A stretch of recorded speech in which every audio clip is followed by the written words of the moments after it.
বন্ধুরা, সকাল সকাল দেখো পান্তা ভাত নিয়ে বসে গিয়েছি। এমনিতে আমি পান্তা খাই না, কিন্তু আজকে খুব ইচ্ছে করলো এই শীতকালে পান্তা ভাত, বেগুন পোড়া, তারপরে হচ্ছে আলু চকুটা।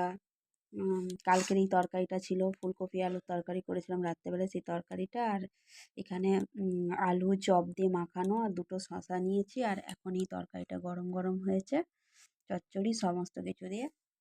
তো এইসব নিয়ে আমি সকাল সকাল পান্তা খেতে বসে গিয়েছি।